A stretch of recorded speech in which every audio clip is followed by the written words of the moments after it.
Bé, senyora Vega, la meva formació política no vol abolir les pensions, simplement vol garantir-les, i no estan garantides amb el model actual. I li recomano que enroni més a poc, perquè encara se'ns ennuegarà i veiem si no arribarà a cobrar-la mai. No és una gran rebaixa fiscal, sinó un exercici de màrqueting polític, això que duen a ple. Sempre val la pena llegir la lletra petita.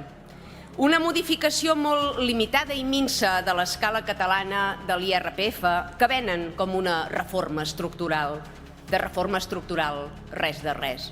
Perquè comptat i debatut, la proposta tindrà poc impacte real pels catalans. De fet, més que una rebaixa, això seu sembla una almoina fiscal. Per un català sense càrregues familiars, amb un rendiment del treball de 30.000 euros anuals bruts, la seva proposta suposaria un estalvi de 12,5 euros mensuals, és a dir, ni el cafè de cada dia, per entendre'ns. Però és que, a més, aquesta petita rebaixa va acompanyada de l'augment del 0,5% del tram català de renda entre 22.000 i 33.000 euros, que actualment tributa el 15% i que amb la seva proposta pujaria fins al 15,5%. O sigui, que pretenen augmentar un dels tipus impositius que afecten més els treballadors de rendes mitges a qui pretesament volien beneficiar. Cap referència al saqueig fiscal crònic que patim ni a la degradació dels serveis públics que se'n deriva.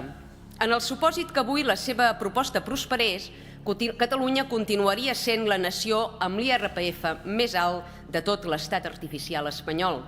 Per tant, no som davant una proposta que resolgui els greuges històrics que patim, sinó davant un text que consolida els desavantatges estructurals de Catalunya en el marc de la competència fiscal.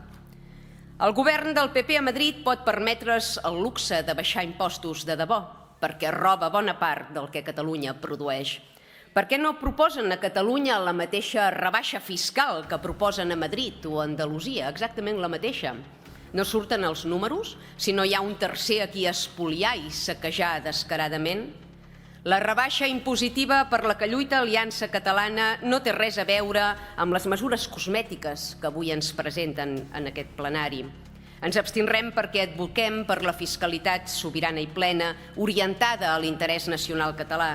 Defensem un model tributari propi que faciliti el poder adquisitiu dels catalans i que no minvi la seva capacitat d'inversió. Un model que prioritzi els contribuents nacionals valorant criteris d'arrelament. Ras i curt, el model que mereixem és el de l'estat català, sense ingerències i sense saquejos.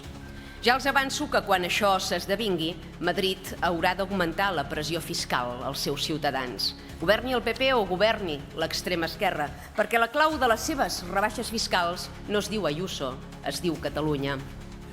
Famílies que han de dedicar més de la meitat dels seus sous al lloguer, jovent que no pot emancipar-se, treballadors que no arriben al cap del mes i uns serveis socials col·lapsats. Davant aquesta realitat quotidiana, la moció planteja un debat necessari, la implantació d'un sistema de priorització més just, més transparent i centrat en els ciutadans que sostenen el país. És perfectament legítim i lògic demanar que l'arrelament, la contribució fiscal i el compromís amb la comunitat puntuïn a l'hora d'accedir a determinades ajudes i prestacions. És quelcom que països del nostre entorn practiquen sense cap controvèrsia.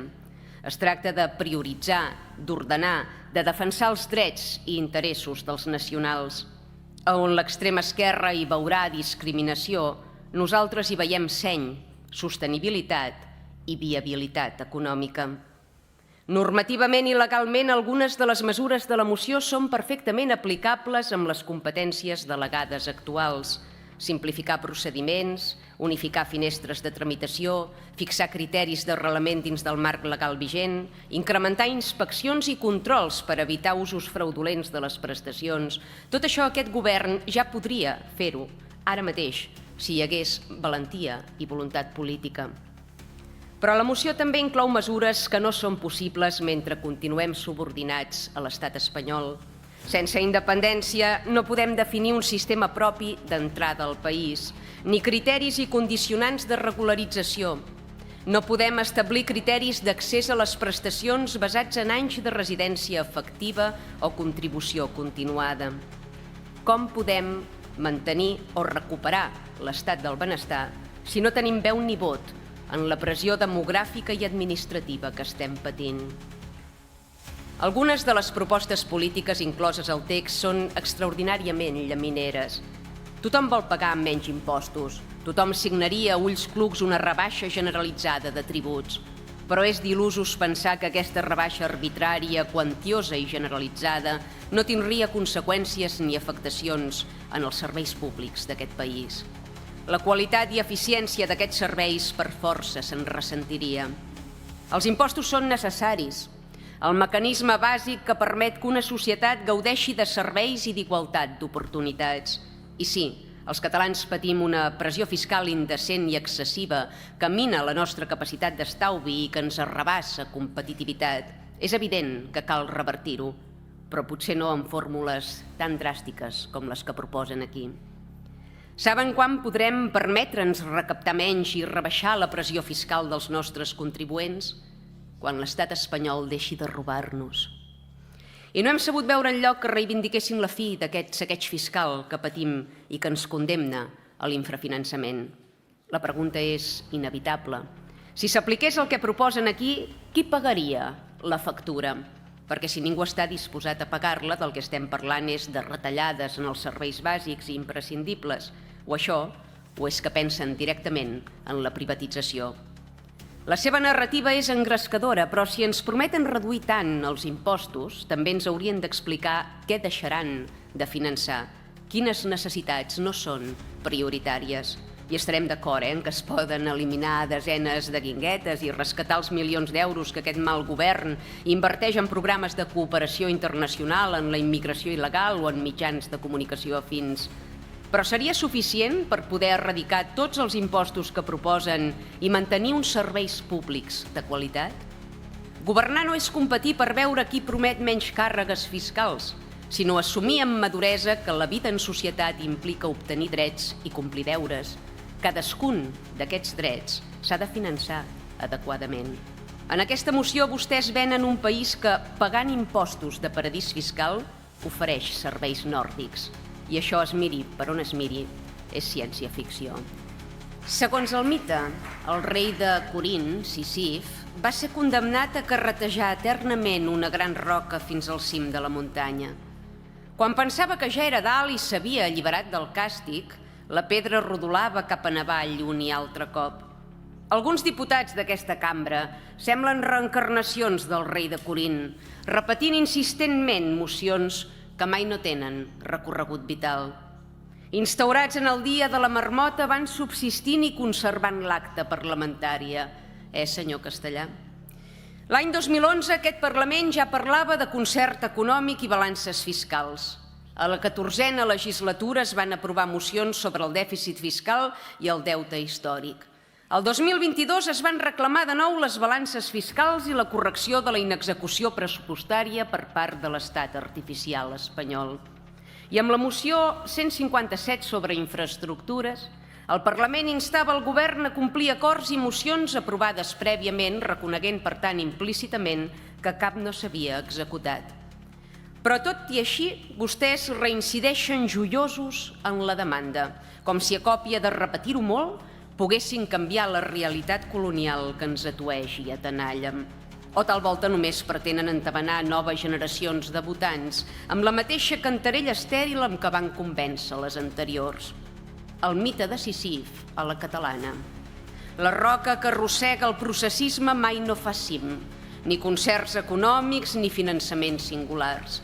L'únic que ens ofereix i pot oferir a Espanya és el saqueig constant de les arques públiques i la desinversió crònica.